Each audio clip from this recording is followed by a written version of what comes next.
Pada kesempatan ini kita akan masuk lebih dalam lagi bahasan ke bab 11 masalah sumber-sumber air di surga. Sungai-sungai, mata-mata air surga.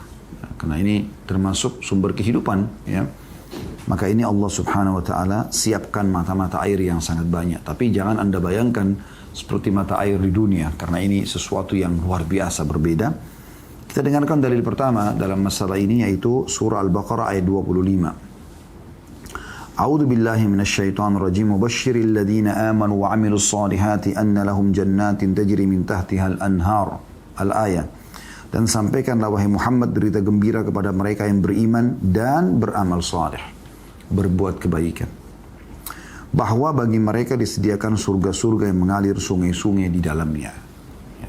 Perhatikan firman Allah subhanahu wa ta'ala, sungai-sungai mengalir di dalamnya. Ya. Artinya, gambarannya adalah di surga itu teman-teman sekalian ada 4 lautan besar.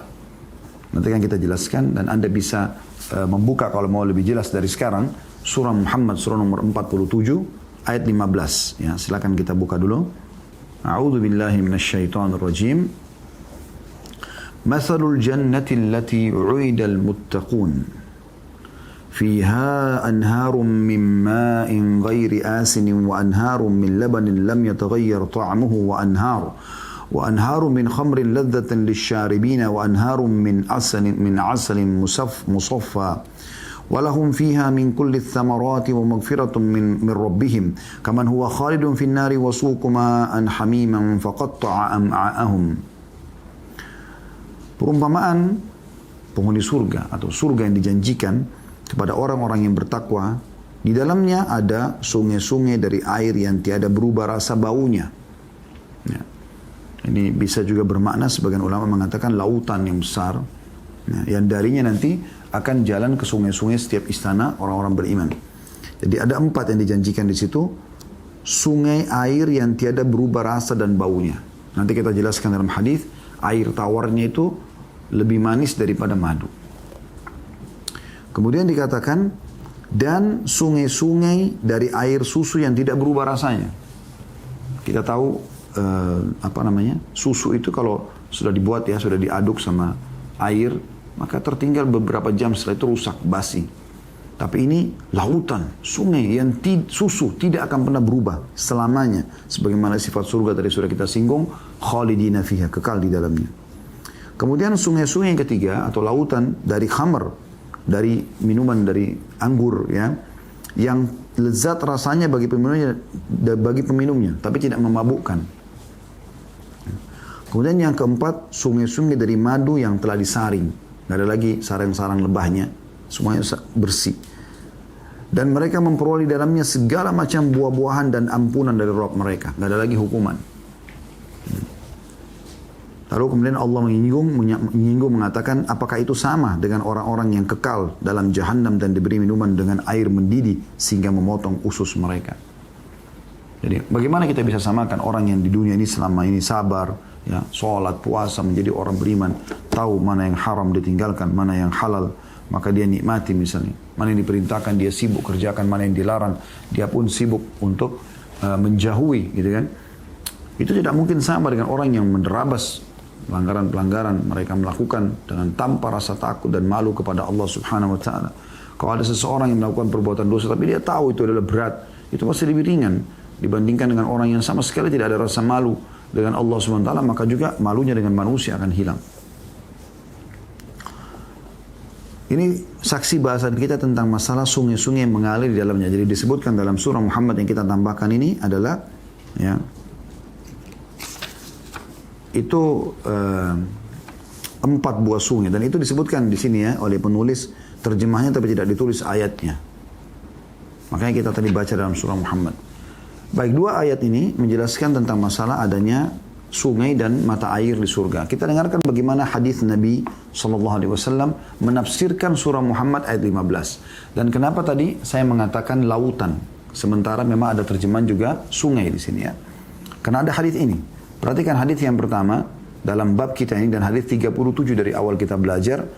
Muawiyah radhiyallahu anhu meriwayatkan sabda Nabi SAW, Inna fil jannati bahral ma' wa bahral asal wa bahral laban wa bahral khamr thumma tushaqqaqul anharu ba'd. Sesungguhnya di surga terdapat, perhatikan terjemahannya, lautan air. Jadi ini tafsir daripada surah Muhammad tadi ya. Air tawar yang tidak berubah rasanya. Lautan madu yang sudah tersaring. Lautan susu yang tidak pernah basi. Dan lautan khamr, minuman dari anggur yang tidak memabukkan. Kemudian terbentuklah sungai-sungai nanti darinya. Hadis ini ada footnote nomor 37 diriwayatkan Tirmidzi jilid 4 halaman 100 dan dinilai hadis ini hasan sahih. Ya. Jadi ini hadis yang tadi menyebabkan kenapa kita sebutkan makna daripada sungai di dalam surah Muhammad itu adalah lautan. Dan dari situlah akhirnya mengalir ke seluruh sungai-sungai di istana orang-orang beriman. Dan sungai yang ada nanti di istana Anda, milik Anda. Ya. Anda bayangkan teman-teman kalau Anda nginep di hotel bintang 5, bayangkan hotel termahal di muka bumi ini, kemudian Anda nginep di sana. Kalau dia dekat lautan atau dekat sungai, biasanya yang view laut itu, atau sungai, view air lah, gitu kan, itu lebih mahal.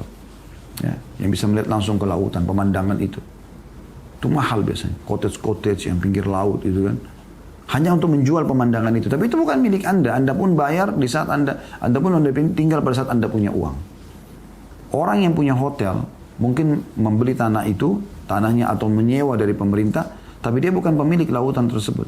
Pemerintah pun bukan milik dia pribadi, dikatakan milik negara. Negara pun bisa setiap saat saja direbut oleh negara lain dan seterusnya. Jadi bukan milik, tidak ada dikatakan milik mutlak.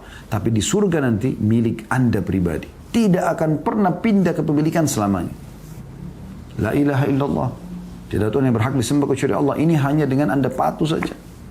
Patuh saja kepada Sang Pencipta Allah, kerjakan perintah, tinggalkan larangan. Anda masih diberikan umur hari ini, perbanyak, maksimalkan ibadah Anda, tingkatkan kualitas dan kuantitasnya. Dan Anda kalau berbuat dosa, bertobat dan istighfar kepada Allah. Hadis yang kedua dalam bab kita, urutan 38 dari awal kita belajar. Abdullah bin Umar radhiyallahu anhu meriwayatkan sabda Rasulullah SAW, Al-Kautsar adalah sungai di surga. Kedua tepinya terbuat dari emas. Dan tempat alirannya terbuat dari intan dan permata yakut. Lumpurnya dari kasturi. Airnya lebih manis daripada madu. Dan airnya lebih putih daripada salju. Hadis ini riwayat Tirmidzi, jilid 5 halaman 120. Dan ia menilai hadis ini hasan sahih. Serta Ibnu Majah meriwayatkan nomor 4334. Hadis ini teman-teman sekalian adalah hadis yang mulia. Hadis menjelaskan tentang ada Kautsar. Ya, ini sungai telaga untuk Nabi SAW di surga yang Allah SWT sebutkan khusus namanya surah Al-Kautsar. A'udzubillahi minasyaitonir rajim. Inna a'tainakal kautsar. Bisa ada sebagian memaknakan dia adalah nikmat yang besar, bisa juga bermakna adalah Kautsar ini telaga yang Nabi SAW disiapkan oleh Allah SWT di surga. Ya. Kautsar ini kata Nabi SAW sungai di surga. Kedua tepinya terbuat dari emas. Di mana teman-teman sungai tepinya emas. Dan kalau kita bicara sungai itu pasti besar ya. Di dunia aja besar, apalagi nanti sungai di akhirat. Jadi sungai. Tepinya emas, kita biasanya tepinya tanah. Ya. Kemudian, tempat aliran airnya terbuat dari intan dan permata yakut. Jadi kalau misalnya dia mecah dari laut itu ke sungai-sungai atau dari sungai ke sungai yang lain, atau ke tempat-tempat yang lebih kecil, kali, ya, telaga dan seterusnya, maka biasanya kan pecahannya itu kayak ada tanah yang akhirnya terbentuklah jalan air tersebut. Ini dari permata, intan dan yakut, itu alirannya itu. Bagaimana indahnya air itu jalan di atas permata yang indah itu. Kemudian lumpurnya kalaupun ada tanahnya kasturi, wangi. Airnya kalau dikonsumsi, semuanya lautan dan sungai di surga lebih manis dari madu, lebih putih dari salju. Ini teman-teman bukan dongeng ya. Ini hadis Nabi SAW. Demi Allah kita akan lihat ini. Dan kita pasti akan menemukan kalau kita beriman kepada Allah Azza wa Jalla. Tidak ada keraguan dalamnya. Ya. Hadis selanjutnya, hadis nomor 39 dari awal kita belajar. Anas radhiyallahu anhu meriwayatkan sabda Rasulullah sallallahu alaihi wasallam ketika aku berjalan di surga, Tiba-tiba aku berada di sebuah sungai yang kedua tepinya terdapat bejana-bejana terbuat dari intan berlubang. Jadi intan, yakut, permata itu yang dipakai, emas. Ya. Semua yang mahal-mahal di dunia ini, di surga semuanya dipakai sebagai fasilitas ahli surga. Lalu aku bertanya, apakah ini Jibril? Nabi SAW melihat ini aneh gitu, belum pernah lihat, bukan aneh, maksudnya belum pernah lihat sebelumnya. Bejana dari intan, kan bejana itu lumayan besar untuk dia pakai ambil air. Mana ada intan sebesar itu? Sekaya apa dia kalau di dunia gitu? Orang punya intan sebesar normalnya saya sudah kaya, apalagi kalau dia punya sekian banyak. Ini kalau besar, ya, itu cuma dijadikan sebagai bejana saja. Maka Jibril menjawab, ini adalah sungai Al-Kautsar yang diberikan Rabbmu kepadamu, kepada Nabi Muhammad SAW. Ini yang kita katakan telaga beliau, ya, sallallahu alaihi wasallam. Nabi SAW melanjutkan, lalu malaikat Jibril memukulkan tangannya, ternyata tanahnya adalah kasturi yang harum baunya. Kasturi yang harum baunya. Ya. Jadi dalam sungai Al-Kautsar itu tercium bau wangi yang luar biasa, itu adalah kasturi. Hadis selanjutnya, hadis nomor 40. Dari awal kita belajar, Anas juga menceritakan radhiyallahu anhu, Rasulullah SAW ditanya, apakah Al-Kautsar itu? Beliau menjawab, itu adalah sungai yang diberikan Allah kepadaku, yakni di surga. Nah, ini tafsir yang paling tepat tentang surah Al-Kautsar. Karena Nabi SAW sendiri menyebutkan itu. Kalau tadi hadis yang sebelumnya riwayatkan Bukhari, jilid 11 halaman 464 dan Tirmidzi jilid 5 halaman 199. Yang masalah Jibril berkata kepada Nabi SAW, ini adalah sungai Al-Kautsar yang Allah berikan kepadamu. Jadi jelas dalam hadis Bukhari ini diisyaratkan Al-Kautsar itu bukan nikmat yang besar, tetapi dia adalah sungai itu. Dalam hadis ini juga, dan diriwayatkan Tirmidzi dengan sanad hasan jilid 4 halaman 87, Rasulullah SAW ditanya, apa itu Kautsar? Maka beliau menjawab, itu adalah sungai yang diberikan Allah kepadaku, yakni di surga. Ia lebih putih daripada susu dan lebih manis daripada madu. Di dalamnya terdapat burung-burung yang lehernya seperti leher unta kecil. Umar mengatakan, sungguh ini benar-benar nikmat. Rasulullah SAW bersabda atau mengatakan, rasanya lebih nikmat daripada yang digambarkan. Jadi artinya di sekitar sungai itu ada burung-burung. Kan biasa di pinggir-pinggir sungai itu ada burung-burungnya. Maka ada seperti itu di dunia, tapi beda gambarannya, sangat beda. Karena tepinya kiri kanannya emas, saluran-salurannya dari intan dan yakut, ya, permata yang mahal. Mana lagi air yang lebih putih dari susu, ya, dan lebih manis daripada madu. Pada saat Umar bin Khattab mendengar ini, beliau mengatakan, sungguh ini nikmat yang besar sekali. Maksudnya, mendengarnya aja sudah luar biasa, gini kata kata Umar bin Khattab. Dengar aja air lebih putih daripada susu dan lebih manis daripada madu. Ini bagaimana gambarannya gitu? Ya, kemudian ada burung-burung yang di situ indah terlihat. Maka kata Nabi SAW, engkau menikmati nanti air itu jauh lebih besar, lebih nikmat dibandingkan yang digambarkan. Hadis selanjutnya, hadis nomor 41. As-Sammak menceritakan suatu ketika ia berjumpa Abdullah bin Abbas radhiyallahu anhu di Madinah setelah penglihatannya buta. Maksudnya Abdullah bin Abbas setelah buta di akhir hidupnya. Lalu bertanya, wahai Ibnu Abbas, bagaimanakah tanah surga? Ia menjawab, marmer putih yang terbuat dari perak. Ya. Lantai putih, perak tapi. Seolah-olah cermin. Jadi bukan perak yang Anda bayangkan seperti warna silver itu ya, yang masih butek, Anda tidak bisa lihat, ya. Tapi betul-betul perak ini yang seolah-olah cermin, mengkilat sekali, ya. Aku bertanya, apa cahayanya, penerangannya? Kata beliau, apakah kamu tidak melihat ketika terbit matahari? Lihat nggak matahari terbit seperti apa? Ya, tidak menyengat, tapi menerangi muka bumi ini. Itulah cahayanya. Cuma tidak ada padanya matahari maupun sinar panasnya. Jadi tidak ada panas, ya. Juga tidak ada matahari itu. Aku bertanya, bagaimana sungainya? Supaya bisa jadi sumber kehidupan air. Apakah diparit? Ia menjawab tidak. Tapi sungai tersebut mengalir di atas tanah surga dengan tenang. Tidak melimpah ke sana dan kemari. Ini potongan yang luar biasa, teman-teman. Renungi baik-baik ya. Abdullah bin Abbas radhiyallahu anhu menceritakan masalah ini. Bagaimana posisi air itu? Dan kejelian As-Sammak rahimahullah, seorang tabi'in yang luar biasa ini bertanya. Dia tanya, apakah sungai itu seperti sungai kita di dunia? Dibuat sungai kan itu kayak parit ya. Jadi kayak ada cekungan, gitu, ya ada kemudian ada air di dalamnya kan, seperti itu. Apakah seperti itu bentuk sungai di surga? Kata Ibnu Abbas, tidak. Lalu bagaimana sungainya? Airnya di atas tanah surga. Airnya nggak sentuh, jadi nggak ada cekungannya, nggak ada. Air di atas, ya. Bayangkan Anda. Tidak jatuh, tidak tumpah ke sana, tidak tumpah ke sini. Luar biasa ini indahnya.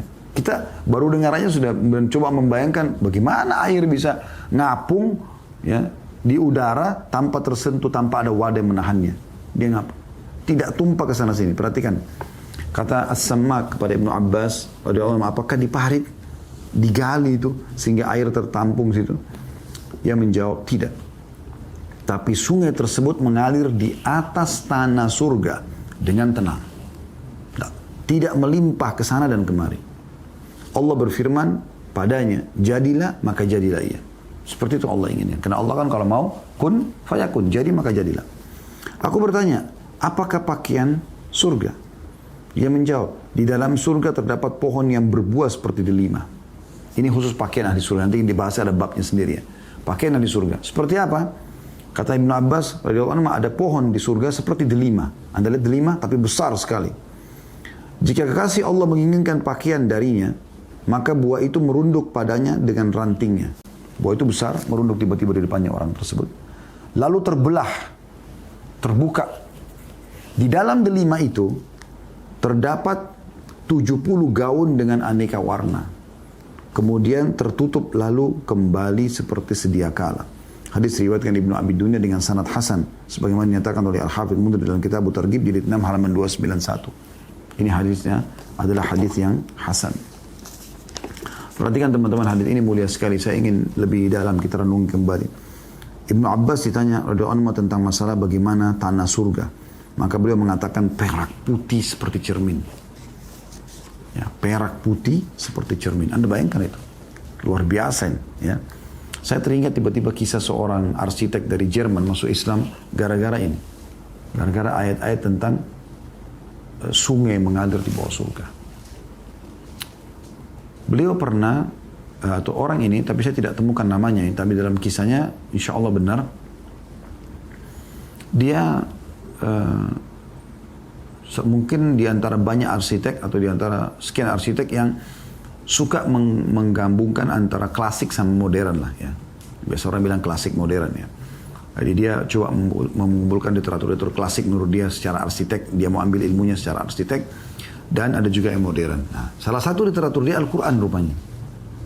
Dianggap ini adalah buku kuno bagi dia gitu kan. Karena sudah 1400 tahun menjadi panduan hidup gitu.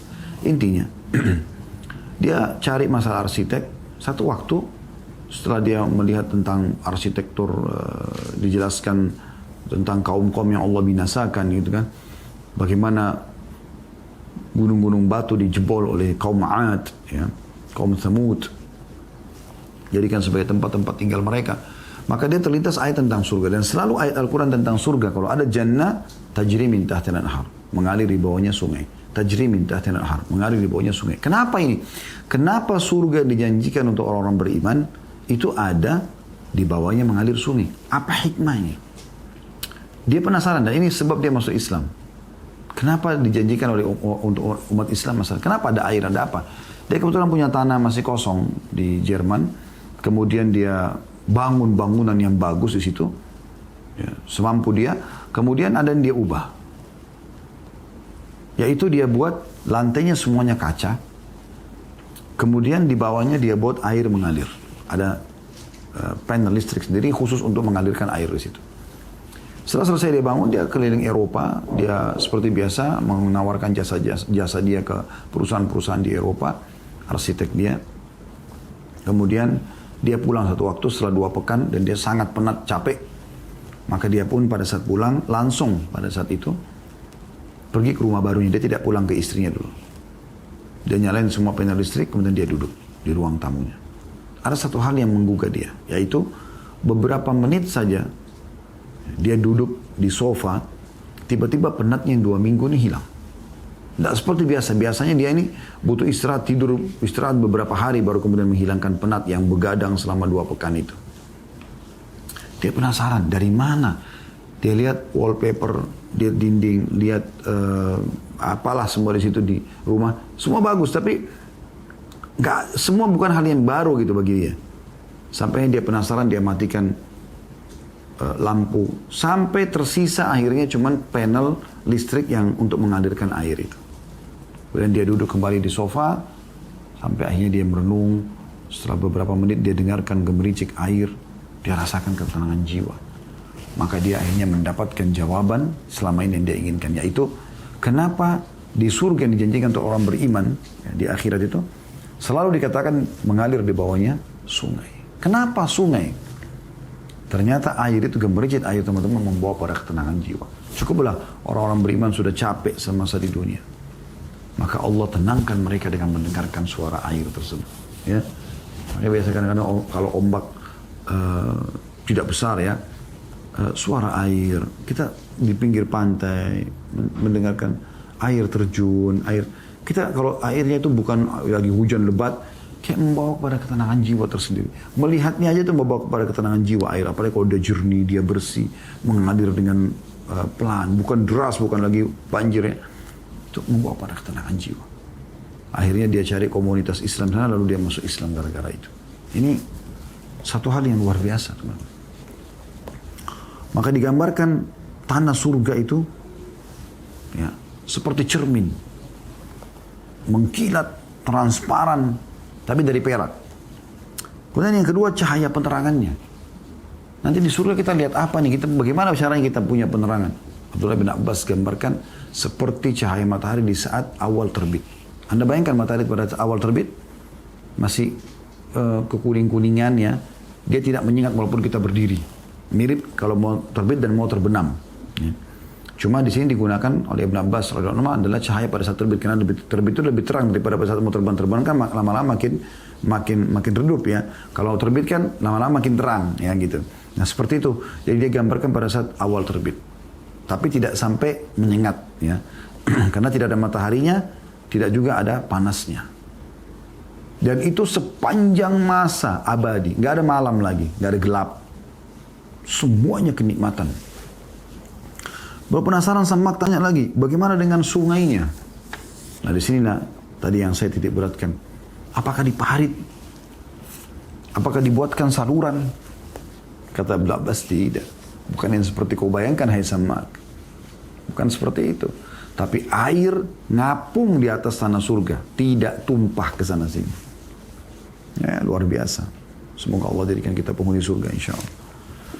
Dan itu sesuai dengan keinginan Allah. Allah katakan jadi maka jadilah. Yang terakhir adalah pakaiannya ahli surga. Pakaian kita berada dalam sebuah buah delima, kayak delima besar.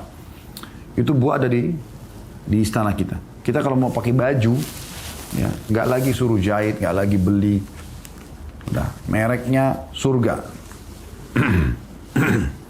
Kita tinggal baru ingin ganti baju, tiba-tiba buah itu mendekat dengan rantingnya terbuka, ada 70 gaun, 70 model, 70 warna, 70 motif, bebas. Dan bukan lagi Anda pakai ganti, enggak. Anda cuma baru niat, baru pengen, oh yang ketiga, tiba-tiba sudah terpakai di badan kita, tiba-tiba sudah terganti yang lama. Anda sudah pilih nih, tertutup. Berapa menit kemudian saja Anda sudah ingin ganti lagi, datang lagi sudah berganti warna 70 yang lain. Begitu terus.